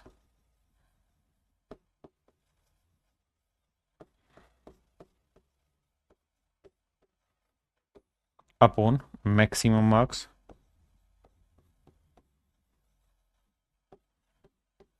इंटू 100। यही तो होगा मेरे प्यारे बच्चों पासिंग परसेंटेज का सूत्र, कि भाई पासिंग मार्क्स लिख दो बटे में मैक्सिमम मार्क्स लिख दो इंटू 100 लिख दो। तो मेरे प्यारे बच्चों पासिंग मार्क्स कितने हैं 585, मैक्सिमम मार्क्स कितने हैं सर 1500 गुणा में 100, 2 जीरो से 2 जीरो, 15 से काटा 15 3 45, और फिर बचा कितना भाई 15 नीम में 135, तो 39% नंबर लाने वाला बच्चा पास हो जाएगा। यानी जब बच्चे के 39% नंबर आएंगे तो मेरे प्यारे बच्चों बच्चा पास माना जाएगा। ये कहानी है पासिंग मार्क्स की, पासिंग परसेंटेज की। अब मेरे दोस्तों इस सवाल में कोई दिक्कत है तो बताओ। हमने मैक्सिमम मार्क्स माना x, पासिंग मार्क्स निकाल लिए, दोनों केस में इक्वल करके x की वैल्यू निकाली, फिर पासिंग मार्क्स निकाले, फिर पासिंग परसेंटेज निकाले। अगर हम इसी तरीके से पेपर में सवाल करेंगे फिर तो हो लिया हमसे, है ना। अब ध्यान से समझिए करना कैसे है। अब बेसिक लैंग्वेज समझो और उसी पे सारा खेल खेलना है। सवाल ये कह रहा है कि कोई विद्यार्थी 25% नंबर लाता है, 25% नंबर लाता है, तो वो 210 नंबर से फेल हो जाता है। अगर 55% नंबर लाए तो 240 से पास हो जाएगा। ध्यान देना, कह रहा है जी 25% नंबर आए तो 210 से फेल, 55% नंबर आए तो 240 से पास हो जाता है। तो बताओ भाई पासिंग परसेंटेज क्या होगा। तो मेरे प्यारे बच्चों मैक्सिमम मार्क्स का 25% प्लस 210 करेंगे तो पास होगा, मैक्सिमम मार्क्स का 55% माइनस 240 करेंगे तो पास होगा। मतलब सर मतलब यह है कि पासिंग परसेंटेज इनके कहीं बीच का होगा, पासिंग परसेंटेज इनके कहीं बीच का होगा, पासिंग परसेंटेज इनके कहीं बीच में होगा। ये पासिंग परसेंटेज से कम नंबर है और ये पासिंग परसेंटेज से ज्यादा नंबर है, हाँ है ना। अब ये कितना कम है, ये यहां होगा पासिंग मार्क्स, तो ये पासिंग मार्क्स से बेसिकली 210 नंबर का गैप है, 210 नंबर पीछे, और ये पासिंग मार्क्स से 240 नंबर ज्यादा है। भाई अगर ध्यान दो पासिंग परसेंटेज यहां अगर है तो पासिंग परसेंटेज से पीछे और ये पासिंग परसेंटेज से आगे है, हाँ है ना। ऐसे ही अगर पासिंग मार्क्स यहां है मेरे दोस्तों तो ये पासिंग मार्क्स से पीछे है 210 नंबर और ये पासिंग मार्क्स से 240 नंबर ज्यादा है। हम यहां मेथड यूज कर रहे हैं कंपैरिजन का, तो हम कह रहे हैं कि यार पासिंग मार्क्स से ये कितना और ये कितना, यानी ये गैप कितना है वो निकाल लो। तो 25 और 55 का जो गैप है वो कितना है, 30%। ठीक है जी। और यहां का गैप निकाल लो कि भैया यहां से ये इससे 210 कम यानी यहां है और ये 240 ज्यादा यानी यहां है, तो यहां से यहां तक का गैप कितना है, 210 जमा 240 450। मतलब मोटी बात यह है कि 30% नंबर 450 को रिप्रेजेंट कर रहा है। मतलब पेपर में आपने एक काम करना और वो एक काम ये रहेगा आपका क्या कि भैया 25% और 55 का डिफरेंस निकालो, 55 में से माइनस करेंगे 25 तो ये डिफरेंस आएगा 30%, और यहां 240 में से माइनस करना माइनस 210, तो मेरे प्यारे बच्चों ये 240 माइनस माइनस प्लस 210 जोड़ोगे तो ये हो जाएगा 450, तो ये वैल्यू हो जाएगी 450 मेरे भाई। हाँ जी, तो 30% जो है वो 450 नंबर को रिप्रेजेंट कर रहे हैं, तो 1% की वैल्यू क्या होगी, तो 450/30, 450/30, 0 से 0 3 से काटेंगे 15, तो 1% की वैल्यू मेरे भाई 15 होगी। यानी हम ये कह सकते हैं कि 15 नंबर से सर 1% बनता है, 15 नंबर से 1% बनता है। तो मैक्सिमम मार्क्स कितने होते हैं भाई, मैक्सिमम मार्क्स कितने होते हैं, तो सर मैक्सिमम मार्क्स जो होते हैं वो 100% होते हैं। और 1% कितने नंबर से मिलके बना, 1% की वैल्यू 15 नंबर है, तो 100% कितना हो जाएगा 1500, यानी 1500 अंक जो है वो मेरे अधिकतम है। मेरे बच्चों अब एक बात बताइए, 15 नंबर से 1% बनता है तो 210 नंबर से 15 एकम 15 बचा कितना मेरे भाई 6, 15 चौको 60। यानी मैं ये कह सकता हूं कि भाई 15 नंबर से अगर 1% बना तो 210 नंबर से कितना बनेगा 14%। तो यार एक बच्चे के 25% नंबर आए, एक बच्चे के 25% आए, बस 14% की कमी रह गई थी वरना वो पास हो जाता। तो 25 में 14 की कमी, तो 25 जमा 14 कर दोगे तो मेरे भाई आएगा 39, यानी 39% नंबर लाने वाला बच्चा पास हो गया। मेरे प्यारे बच्चों 39% नंबर लाने वाला बच्चा क्या हो गया, पास। अब यहां आ जाइए कि भाई 15 नंबर लाने वाला बच्चा है, 15 नंबर से 1% होता है, तो अगर 15 नंबर से 1% होता है तो 15 एकम 15 कितना बचा 9, 15 छिके 90। तो यानी हम ये कह सकते हैं कि एक बच्चे के 55% नंबर आए, लेकिन 16% ज्यादा नंबर आ गए। 55% आए लेकिन 16% ज्यादा आए, तो भैया 55 में से 16 घटा दो, क्योंकि 16 ज्यादा है, तो भी आएगा 39%। यानी पासिंग परसेंटेज मेरे बच्चे 39। अब सवालों पे इस्तेमाल करते हैं।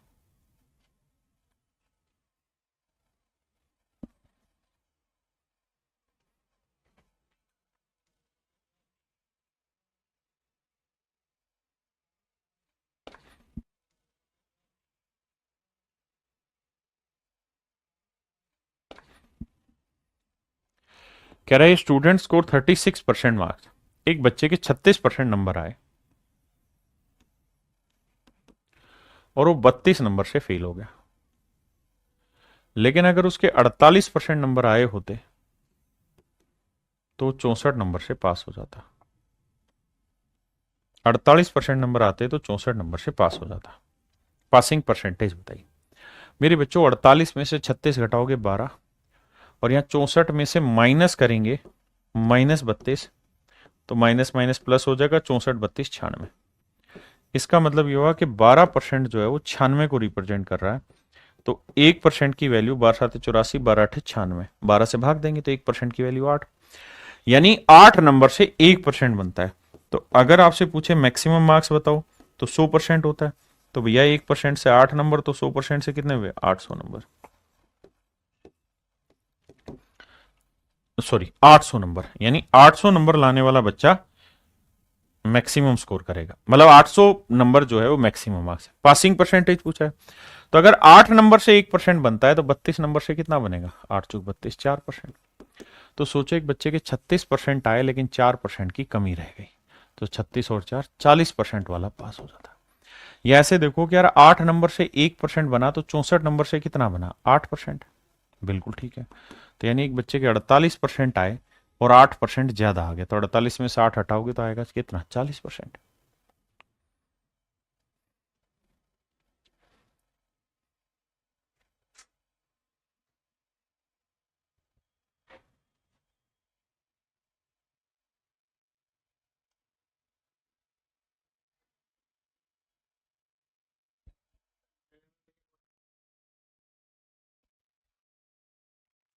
मेरे बच्चों सवाल में कह रहा है when a student score 40% marks, जब एक बच्चे के 40% नंबर आते हैं तो 50 नंबर से फेल हो जाता है। लेकिन जब उसके 50% नंबर आ जाते हैं तो कहता है भैया फिर वो 40 नंबर से पास हो जाता है। कह रहा भैया पासिंग परसेंटेज बताओ। तो मेरे बच्चे 50 में 40 गया 10, और यहां 40 में से माइनस करेंगे -50 तो आएगा 90। तो समझने वाली बात यह है कि 1% की जो वैल्यू है वो है 9 नंबर, यानी 9 नंबर से 1% बनता है। तो मैक्सिमम मार्क्स हो जाएंगे 100%, तो 1% 9, तो 100% 900। 9 से भाग देंगे, 9 5 45, 5/9। यानी मेरे प्यारे बच्चों एक बच्चे के 40% नंबर आए लेकिन 5 सही 5/9% की कमी रह गई, तो पास होने वाला कितने से होगा? 45 सही 5/9%। That is your answer. अच्छा ही नहीं, यानी 45 सही 5/9% नंबर ले आओगे तो पास हो जाओगे।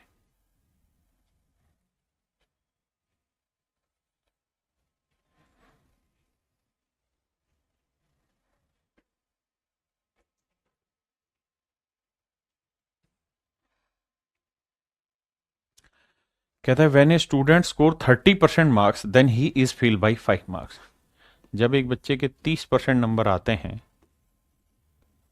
तो कहता है जी 5 नंबर से लुढ़क जाता है। लेकिन अगर 40% नंबर आते हैं तो कह रहा भैया 15 नंबर से पास हो जाता है।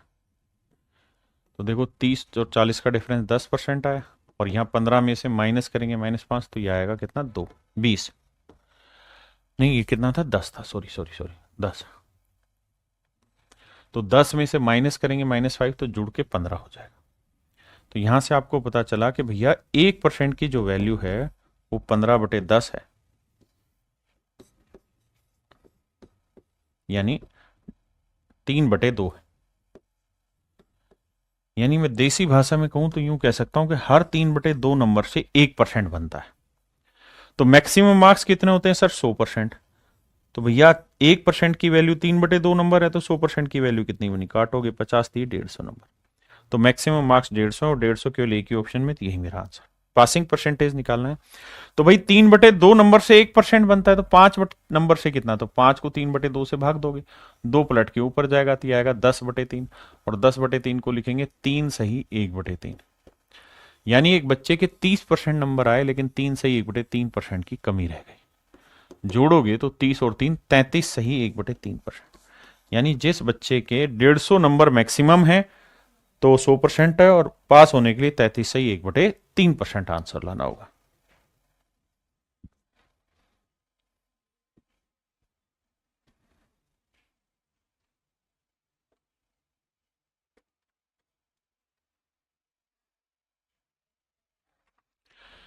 मेरे बच्चों सवाल में कह रहा है कि गीता ने 30% अंक लिए। 30% जब उसके नंबर आए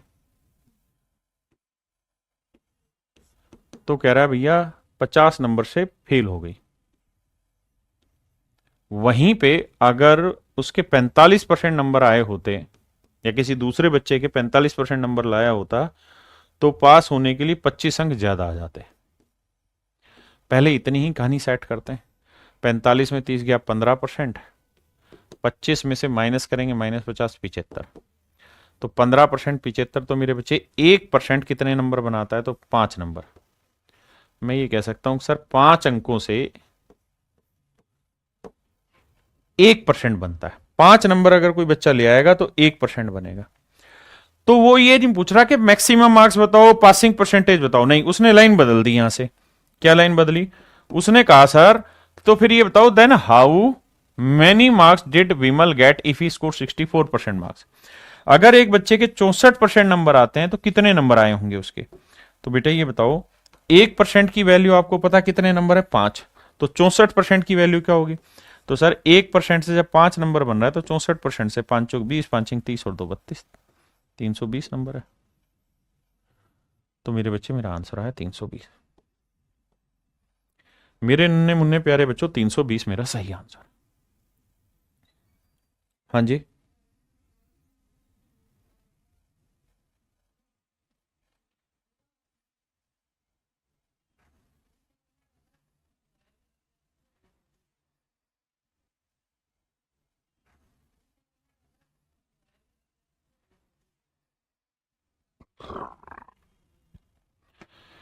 कह रहा भैया राजीव ने 20% नंबर स्कोर किए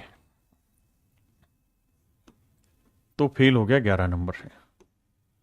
लेकिन अगर if he score 50% marks, 50% number ले लेता तो उसके 4 नंबर ज्यादा आ जाते पास होने से। तो पहले यहीं तक की कहानी सेट करते हैं भाई। ये आया 30%, बहुत बढ़िया जी। और ये आया कितना 15, क्योंकि 4 में से माइनस करेंगे -11 तो 15, तो 30% 15, तो 1% की वैल्यू 15/30 यानी 1/2। यानी आधे नंबर से ना मेरे भाई 1% तैयार होता है, आधे नंबर से 1% तैयार होता है। अब वो कहना क्या चाह रहा है उस बात पे चर्चा करते हैं। कहना वो ये चाह रहा है कि भाई ये बताओ कि पास होने के लिए कितने नंबर चाहिए। इस बार ध्यान देना, कनपट्टे लगाना। इस बार वो ये नहीं पूछ रहा कि पासिंग परसेंटेज बताओ, इस बार वो ये पूछ रहा है पास होने के लिए कितने नंबर चाहिए। तो मेरे नन्हे मुन्ने बच्चों एक बात बताओ, अगर हम इस बात को समझ गए कि भैया 1% की वैल्यू आधा नंबर है, 1% की वैल्यू आधा नंबर है, 1% की वैल्यू आधा नंबर है, तो ये बताओ 20% की वैल्यू क्या होगी। सर 1% आधा नंबर बनाता है तो 20% कितना बना देगा, 10 नंबर। तो पहली लाइन में ये तो कहता कि एक बच्चे के 10 नंबर आए लेकिन 11 की कमी रह गई, मतलब 11 नंबर और आ जाते तो पास हो जाता। तो पास होने के लिए कितने नंबर चाहिए, 21 यार, सो सिंपल, कुछ करना ही नहीं है आपको। भाई 1% से आधा नंबर बनता है, तो 20% से 10 नंबर बने, और कह रहा 20% लाया लेकिन 11 से फेल हो गया, मतलब 21 वाला पास है यार। क्या बात कर दी।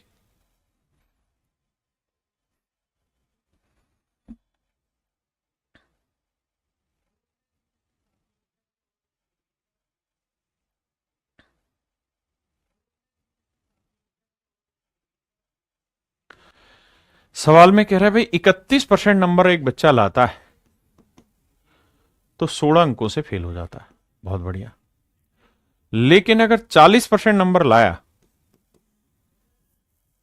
तो भैया 56 नंबर ज्यादा आ गए, 56 नंबर फालतू आ गए। तो कुछ नहीं सर, 40 में से 31 घटाएंगे तो सर कितना आएगा, 9%। और 56 में से 16 घटाओगे तो 6 6 12, 5 1 6 1 7 72। तो 9% 72, तो 1% की वैल्यू 9 8 72 8। यानी मेरे दोस्तों 8 नंबर से 1% बनता है, ध्यान देना। अगर 8 नंबर से 1% बनता है तो 16 नंबर से क्या बनेगा, 2%। अगर पासिंग परसेंटेज पूछे, लेकिन सर आप क्यों मेहनत कर रहे हो, पासिंग परसेंटेज पूछ ही नहीं रहा, तो क्या पूछ रहा है सर, वो तो जानना ही कुछ और चाह रहा है। वो ये कह रहा है बताओ पास होने के लिए कितने नंबर चाहिए। तो बेटा ये बता कि 1% की वैल्यू 8 है, बिल्कुल ठीक है सर। अगर सर 1% की वैल्यू 8 है तो एक बात बताओ 40% की वैल्यू क्या होगी, 40% की वैल्यू क्या होगी सर, निकाल देंगे। 1% 8 नंबर, तो 40% 320 नंबर। यानी सर एक बच्चे के 320 नंबर आए लेकिन 56 नंबर फालतू ला रखा, वो घटा दो। तो 10 में से 6 गया 6, ना ना ना ना, 10 में 6 गया 4, 11 में 5 गया 6, सर ये आया 264। 264 अगर कोई बच्चा ले आएगा तो पास हो जाएगा। तो ऑप्शन बी मेरा सही आंसर, ऑप्शन बी मेरे बच्चों करेक्ट है। आइए मेरे दोस्तों टाइप ई की बात कर रहे हैं। टाइप ई की क्या कहानी है, ध्यान से देखिए। टाइप ई में एक खास चीज होगी, और वो ये, एक शब्द आपने सुना होगा कंपैरिजन। एक शब्द आपने मेरे प्यारे बच्चों सुना होगा कंपैरिजन। कंपैरिजन को हिंदी में कहते हैं तुलना।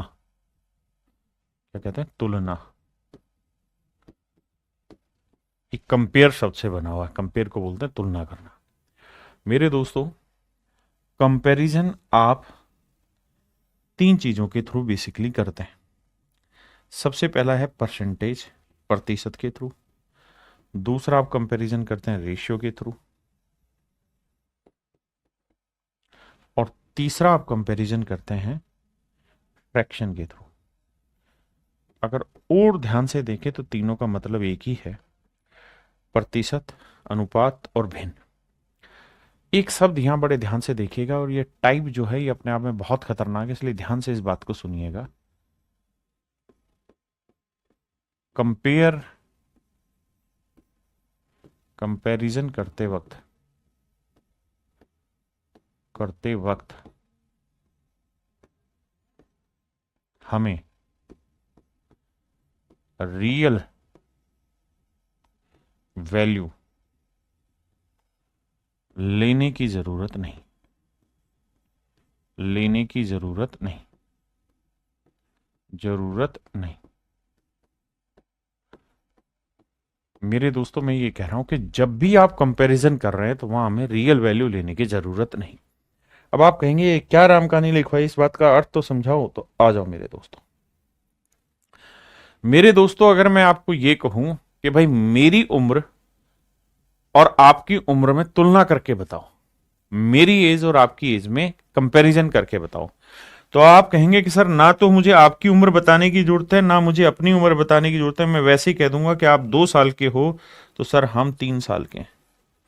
यानी मेरे प्यारे बच्चों मेरी और आपकी उम्र का यहां पे कंपैरिजन हो गया, तुलना होगी। जबकि सच बात यह कि ना तो मैंने रियल एज अपनी बताई, ना रियल एज आपकी बताई, और सिर्फ इस बात के आधार पर मैंने दुनिया को बता दिया कि मैं छोटा हूं और तुम बड़े हो। ठीक है भाई। अगर मेरे बच्चे मैं आपको यह कहूं कि यार मैं तुमसे 50% तेज भाग सकता हूं, मैं तुमसे 50% तेज भाग सकता हूं, 50% तेज भागता हूं, तेज भागता हूं, तो इसका मतलब यह हुआ कि अगर आप जितनी देर में 100 मीटर भागेंगे उतनी देर में मैं 150 मीटर भाग जाऊंगा, क्योंकि मैं तो मैं हूं। हाँ है ना। तो मेरे दोस्तों यहां मैंने आपको यह नहीं बताया कि आपकी स्पीड क्या है और मेरी स्पीड क्या है, मैंने नहीं बताया। लेकिन मेरे बच्चे मैंने आपको यह बता दिया कि भैया मैं आपसे 50% तेज हूं। यानी आप कंपैरिजन कर सकते हैं दोनों के बीच में। मेरी बात समझ पाए कि नहीं। फिर से अपनी बात समझाता हूं कि परसेंटेज, जैसे मैंने कहा कि यार मैं आपसे 10% कम कमाता हूं, मैं आपसे 10% कम कमाता हूं, इसका मतलब आप 100 कमाते हैं तो मैं 90 कमाता हूं, आप 10 कमाते हैं तो मैं 9 कमाता हूं, आप 100 करोड़ कमाते हो तो मैं 90 करोड़ कमाता हूं, आप 100 अरब कमाते हो तो मैं 90 अरब कमाता हूं। मेरी बात समझ रहे हैं। यानी यहां पे ना तो मैंने आपकी इनकम बताई एक्चुअल, ना मैंने अपनी एक्चुअल इनकम बताई, लेकिन मैंने दोनों के बीच में कंपैरिजन कर दिया। ऐसे ही मेरे बच्चे एक होता है फ्रैक्शन जिसे हम भिन्न कहते हैं, भिन्न भी तुलना बताता है।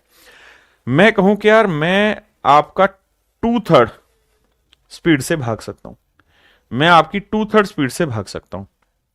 इसका मतलब ये हुआ कि अगर आपकी स्पीड 3 है तो मेरी स्पीड 2 होगी, आपकी स्पीड 3 तो मेरी स्पीड 2। मेरे दोस्तों 2/3 स्पीड से भागना मतलब आपकी 3 तो मेरी स्पीड 2। तो आपने एक चीज नोटिस की कि इन तीनों ही शब्दों से हम कंपैरिजन बताते हैं, तुलना निकाल के बताते हैं। और तुलना जब जब हमें निकालनी होती है तो वहां पे हमें किसी रियल वैल्यू की बताने की जरूरत नहीं है।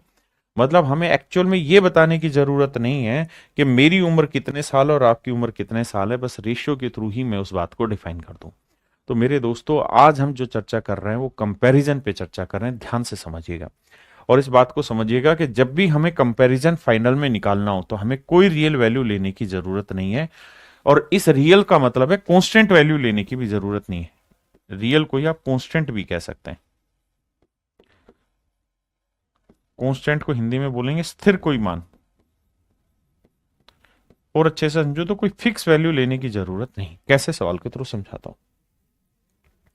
जैसे सवाल में कहता है किसी वृत्त की त्रिज्या 25% बढ़ा दी जाए, किसी सर्कल की रेडियस 25% बढ़ा दी जाए तो क्या होगा। तो मेरे दोस्तों एक बात बताओ, लेट्स से ये कोई सर्कल है, अब मैंने इसकी रेडियस बढ़ा दी और ये इतना ही बड़ा सर्कल हो गया। तो कहता है इसके एरिया में क्या परिवर्तन होगा। तो भाई 25% बढ़ा दी गई तो 25% की फ्रैक्शन क्या होगी, 1/4। बिल्कुल ठीक है। मतलब अगर पहले वाले की रेडियस 4 थी तो इसकी रेडियस 1 बढ़ गई, 25% मतलब 4 का 25% 1 बढ़ गई। तो अब रेडियस कितनी हो गई, 5। तो मैं पूछ रहा हूं कि इसके एरिया में क्या चेंज होगा। तो आप कहेंगे देखो सर, एरिया होता है πr²। इसकी रेडियस कैपिटल आर हो गई तो मान लो πr², ये मान लो स्मॉल आर थी, ये बढ़ाने के बाद कैपिटल आर हो गई। तो यही तो एरिया होगा। हाँ जी, जरा चेक करते हैं आओ। भाई आर की वैल्यू 4 है तो 4 का वर्ग 16 पाई, पाई तो गुना था। भाई आर की वैल्यू यहां 5 है तो 5 का वर्ग 25 पाई। बिल्कुल ठीक है। अब सर एक मोटी बात समझना, क्या कि जब हम तुलना कर रहे हैं ना तो हमें इस पाई की जरूरत है ही नहीं। अगर आप इसे नहीं भी काटेंगे तो आप यही तो कहेंगे कि भाई 16 पाई से 25 पाई हो गया तो 9 पाई बढ़ गया। तो यानी सर 9 पाई इंक्रीज हो गया है किस पे, 16 पाई पे। तो कितना परसेंटेज, तो पाई से पाई गया। 1/16 कितना होता है सर, 6 सही 1/4%। तो 9/16 क्या होगा, 9×6 = 54 तो ये हुआ, और सर 9/4 ये हो गया। तो यह 2 सही 1/4। तो 54 और 2 56 सही 1/4%। यानी कुल मिला के 56 सही 1/4% इंक्रीज हो गया। अब मैं कहना क्या चाहता हूं उस बात पे फोकस करिए। मैं आपको मेरे दोस्त कहना ये चाह रहा हूं कि सच मायने में हमें इसकी जरूरत थी ही नहीं। ये तो फिक्स है भाई। सर्कल छोटा है तब भी पाई की वैल्यू 22/7 ही लिया आपने, बड़ा लोगे तब भी पाई की वैल्यू 22/7 है। यानी ये तो फिक्स है हर एक केस में। और मैं यही कह रहा हूं कि अगर सवाल के आखिर में परसेंटेज पूछा है, फ्रैक्शन पूछी है, रेशियो पूछा है, यानी कंपैरिजन पूछा है, तो वहां आपको रियल वैल्यू लेने की जरूरत नहीं है, कांस्टेंट या फिक्स वैल्यू लेने की जरूरत नहीं, उसके बिना भी आपका आंसर निकलेगा। तो अगर आप मेरे बच्चे हैं तो आपको सिंपल ये लिखना था कि भाई सर्कल का एरिया r² होता है। कब, जब हमें कंपैरिजन निकालना हो। तो अगर सर्कल का एरिया r² होता है तो 4 का वर्ग 16 और अब रेडियस 5 होगी तो 5 का वर्ग 25। तो इंक्रीज हो गया 9, 9 का इंक्रीज 16 पे, तो कितना आंसर। क्लियर है, 2-3 सवालों के थ्रू समझ आएगा। कहता है जी रेक्टेंगल की जो लेंथ है वो 37.5% बढ़ गई, आयत की लंबाई 37.5% बढ़ गई। तो मेरे बच्चों ये बताओ, लेंथ 37.5% बढ़ी तो 37.5% की फ्रैक्शन क्या होगी। आप कहेंगे सर 3/8। देखिए आप बहुत बड़े ढक्कन है अगर आप पढ़ के नहीं आएंगे तो फ्रैक्शन को। मतलब अगर लेंथ पहले 8 थी तो अब 37.5% यानी 3 बढ़ गई। पहले पहले और अब, पहले 8 थी तो अब हो गई 3। अगर ब्रेड्थ की बात करें तो ब्रेड्थ के बारे में कह रहा है 20% घट गई। तो 20% की फ्रैक्शन 1/5, यानी 5 का 20% एक घट गई। तो ब्रेड्थ पहले 5 यूनिट थी, तो अब एक घट के कितनी हो गई? 4। तो कह रहा है जी एरिया बताओ। तो एरिया होता है लेंथ इंटू ब्रेड्थ। तो भैया लेंथ को ब्रेड्थ से गुना करोगे 8×5 = 40, और यहाँ 3 को 4 से गुना करोगे 12। इसका मतलब मेरे दोस्तों यही है ना भाई? सॉरी, ये माफ करना, माफ करना, माफ करना, बिल्कुल बिल्कुल ठीक ठीक ठीक। ये 3 बढ़ी थी मेरे बच्चे, उसने कहा था कि लंबाई 37.5% बढ़ा दी जाए, मतलब 8 में 3 बढ़ा दोगे तो 11 हो जाएगी। मैं माफी चाहता हूं, आई एम सॉरी। और 20% मेरे प्यारे बच्चों घटाने की बात कर रहा है। तो हमने 5 का 20% एक घटा दिया। तो पहले एरिया था 40, अब एरिया हो गया 11×4 = 44। तो भैया एरिया में क्या चेंज हुआ? तो सर 4 बढ़ गया एरिया। कितने पे सर? 40 पे। तो 100 पे कितना? काट पीट यहीं करने की कोशिश करो। 4 एकम 4, 4×2=40, 1/10, 1/10 होता है 10%। ये मेरा आंसर हो।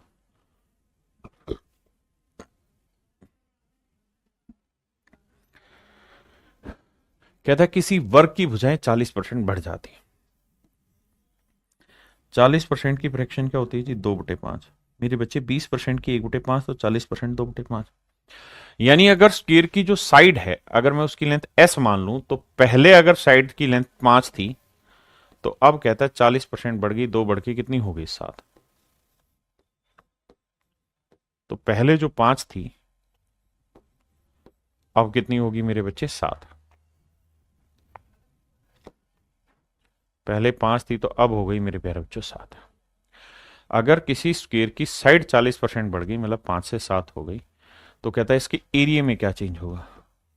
तो एरिया क्या होता है मेरे बच्चों? साइड का स्क्वायर।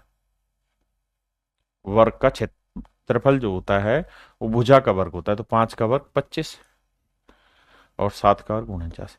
यानी पहले जो एरिया 25 था, वो 49 हो गया। कितना बढ़ा भाई? 24। तो 24 का इंक्रीज 25 पे, तो 100 पे कितना? 25×100, 24×96। आंसर आएगा मेरे बच्चे 96%। कितने बच्चे समझिए? बहुत बढ़िया, शानदार।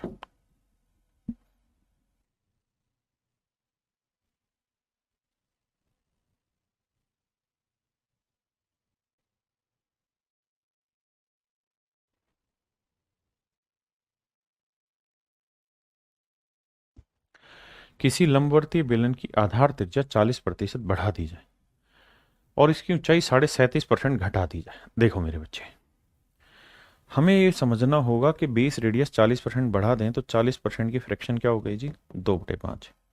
20% 1/5, 40% 2/5। यानी बेस की रेडियस मेरे बच्चों 5 थी, तो 2 बढ़ के अब हो गई 7। और कहता है कि इसकी हाइट 37.5% घटा दें, तो 37.5% की फ्रैक्शन 3/8। यानी हाइट अगर इसकी 8 थी, तो मेरे बच्चे 3 घट के कितनी हो गई? 5। हाँ जी। तो इसके वॉल्यूम में क्या चेंज होगा? तो वॉल्यूम होता है मेरे प्यारे बच्चों क्या? πr²h। जिन बच्चों को नहीं पता वो अभी छोड़ दो, इस फार्मूले को लिख लेना। जिनको पता है वो तो खुश हो जाएंगे।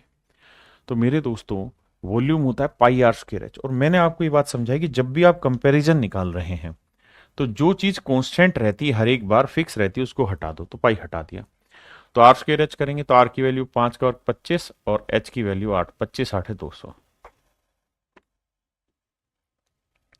r की वैल्यू 7 है, h की वैल्यू 5, तो 7 का वर्ग 49, और h की वैल्यू 5। क्योंकि भाई मुझे तो r² इंटू एच करना है, तो 7 का वर्ग 49 गुना 5 करना है, तो यह आएगा 245। आपने कहा जी ठीक है, इसमें तो कोई दो राय नहीं है। तो मेरे बच्चे बताओ वॉल्यूम कितना बढ़ गया? तो सर 45 बढ़ गया वॉल्यूम। तो 45 बढ़ गया है मेरे भाई किस पे? 200 पे। तो 100 पे कितना भाई? 2 जीरो से 2 जीरो काटा, 2 से काटा 22.5। तो आंसर आया मेरे प्यारे बच्चों 22.5%। That is in option A.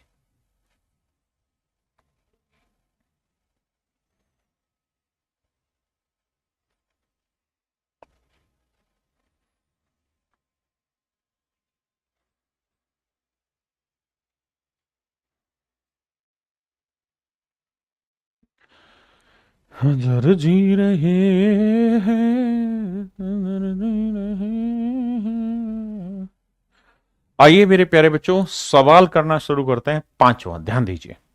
Question में कह रहा है the length breadth and height of a cuboid are decrease and increase by this percent. तो भैया 5% का फ्रैक्शन कितना हुआ रे? ए लल्ला 1/20। तो इसका मतलब क्यूबॉइड की जो लेंथ है मेरे प्यारे बच्चों वो 20 से 19 हो गई। ब्रेड्थ भी कह रहा है 5% घट गई तो 20 से 19 हो गई। लेकिन कह रहा है भैया जी उसकी जो हाइट है, लेंथ ब्रेड्थ तो डिक्रीज हुई माइनस माइनस और हाइट बढ़ी 20%। तो भैया 20% का फ्रैक्शन क्या हुआ? 1/5। यानी अगर हाइट मेरे प्यारे बच्चों 5 थी तो अब एक बढ़ के कितनी हो गई? 6। कह रहा वॉल्यूम में बताइए क्या चेंज होगा।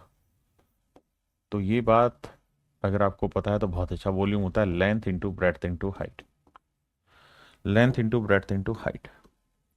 तो देखो यार 20 गुना 20 करोगे 400, 400 गुना 5 करोगे 2000। तो लेंथ ब्रेड्थ हाइट आएगी 2000। हाँ जी, इन्हीं को मैं दूसरे तरीकों से भी एक्सप्लेन करूंगा बट ऑन लेटर टाइम। अब आ जाइए यहाँ।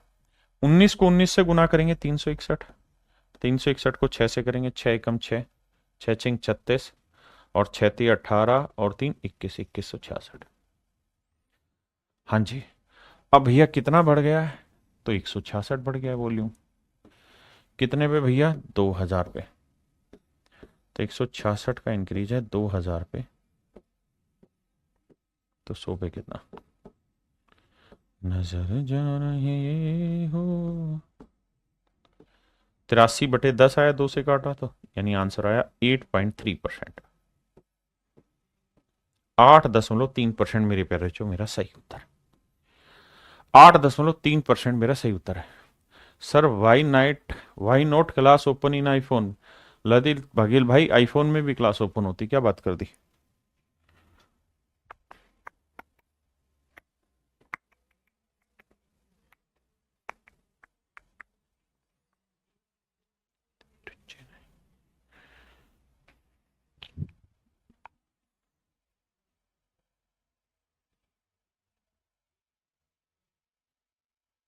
देखिए मेरे दोस्त, दो वैल्यूज है एक्स और वाई और कह रहा है दोनों को 20-20% कम कर दिया। तो 20% की फ्रैक्शन 1/5 और ध्यान रखना कम किया है। एक्स की वैल्यू 5 से एक घट के कितनी हो गई? 4। और y की वैल्यू भी मेरे दोस्तों 5 से एक घट के कितनी हो गई? 4। तो सवाल में कह रहा है कि x into y square, x into y square, इसकी कहानियां सेट करो। x इंटू वाई स्क्र, ध्यान देना। तो x की वैल्यू 5 रखेंगे और y की वैल्यू 5 का वर्ग 25, 25 पांजे 125। यानी पहले जो रिजल्ट 125 था अब कितना हो गया? x की वैल्यू 4 और y की वैल्यू 4 का वर्ग 16, 16 चौको 64। अब ध्यान से मेरी बात को सुनिएगा। मतलब पहले जो वैल्यू 125 थी अब 64 हो गई। कितने की कमी हो गई? 61 की। 61 की कमी 125 पे, तो 100 पे कितने? 25 चौक 100, 25 पांजे 125। अब देखो 5 से काटेंगे, 5 12 60 और 5 दूनी 10। 4 से गुणा करोगे 4 दूनी 8, 4 दूनी 8, 4 एकम 4, 48.8%। दैट इज इन ऑप्शन सी।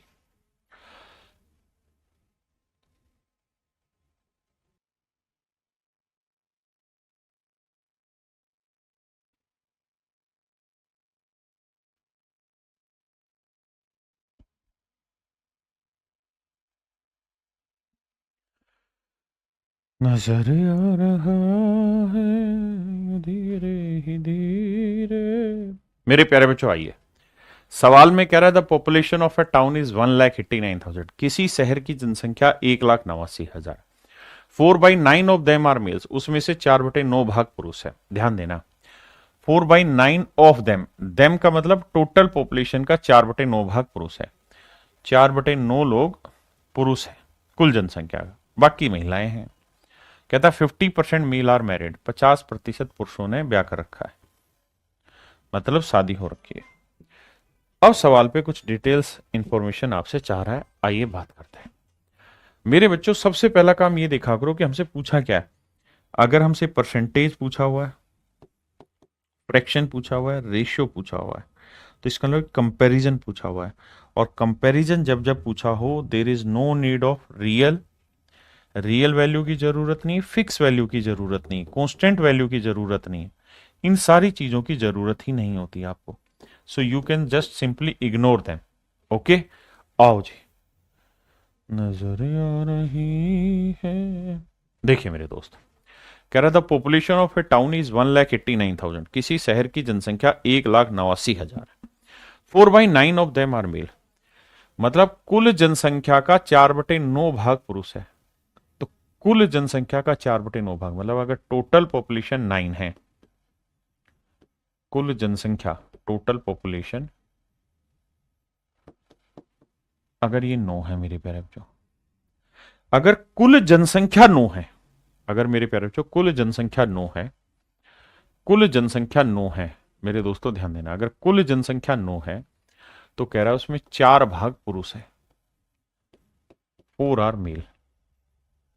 यानी अगर मेल की बात करें, पुरुषों की बात करें तो 4 पुरुष है, यानी 9 लोगों में से 4 पुरुष हैं, तो महिलाओं की संख्या तो ज्यादा है भैया। तो 9 में से 4 घटाया 5, क्या हो गई, फीमेल। अगर 9 लोग हैं तो उसमें से 4 मेल हैं, बाकी 5 फीमेल है। ठीक है जी। अब अगली लाइन में कह रहा है कि भैया इसमें कुछ शादीशुदा भी हैं, और शादीशुदा की बात कर रहा है कि भाई 50% लोग शादीशुदा है, 50% ऑफ द पॉपुलेशन, नहीं 50% मेल्स आर मैरिड, 50% पुरुष शादीशुदा है। तो मेरे दोस्तों 4 पुरुष हैं, 4 का 50% 2 शादीशुदा है। अब मेरे बच्चों बात हो रही है एक शहर की, एक शहर की, तो तय है कि उस शहर में जो 2 पुरुष शादीशुदा हैं उनकी औरतें भी तो होंगी और वो उसी शहर में रह रही होंगी। ऐसा थोड़ी है कि 2 आदमियों की शादी हुई, औरतें कहीं और होगी दूसरे शहर में, नहीं। मानना यही होगा कि सर अगर 2 पुरुष शादीशुदा हैं तो ये हुए होंगे किससे भैया, 2 महिलाओं से। यानी महिलाओं में 2 ही महिलाएं शादीशुदा है, यानी 5 में 2 महिलाएं शादीशुदा है। ये अर्थ मेरे प्यारे बच्चों हमें इसका निकालना पड़ेगा, वरना बात नहीं बनेगी। अब पहला सवाल लेते हैं। पहले सवाल में क्या कह रहा है भैया, कह रहा प्रतिशत विवाहित जनसंख्या ज्ञात करें, मतलब जनसंख्या में विवाहित कितना परसेंट है बताइए। तो जनसंख्या कितनी ली भैया हम, 9, और इसमें मैरिड कितने हैं, 2 तो पुरुष शादीशुदा हैं साहब, और 2 हैं जी महिलाएं शादीशुदा। तो टोटल कितने शादीशुदा हो गए जी, 4। तो कह रहा है जी कितना परसेंटेज हो गया, क्योंकि जनसंख्या में शादीशुदा कितने हुए, 4/9। समझ रहे हैं ना। तो यह आया 44 सही 4/9%, पहला आंसर तो ये। दूसरा, अगली लाइन में पूछ रहा है कि प्रतिशत विवाहित महिला ज्ञात करो, मतलब महिलाओं में विवाहित कितना परसेंट है, महिलाओं में विवाहित कितना परसेंट है। तो महिलाएं कितनी थी भैया, 5, और इसमें विवाहित कितने हैं, 2। तो कह रहा है जी परसेंटेज निकाल के बताओ। तो मेरे दोस्तों 1/5 हुआ 20, 2/5 हुआ 40%, ये मेरा आंसर हो। तो प्रतिशत महिलाएं जो शादीशुदा हो 40। ध्यान देना, यहां महिलाओं में विवाहित परसेंटेज पूछा था या जनसंख्या में विवाहित परसेंटेज पूछा था। बहुत सारे ढक्कन इस बात को समझेंगे नहीं, तो ढक्कन खोलो दिमाग का और समझो। मेरे प्यारे बच्चों, आप सभी को नमस्कार। आज के लिए इतना ही, बाकी कल मिलते। Thank you.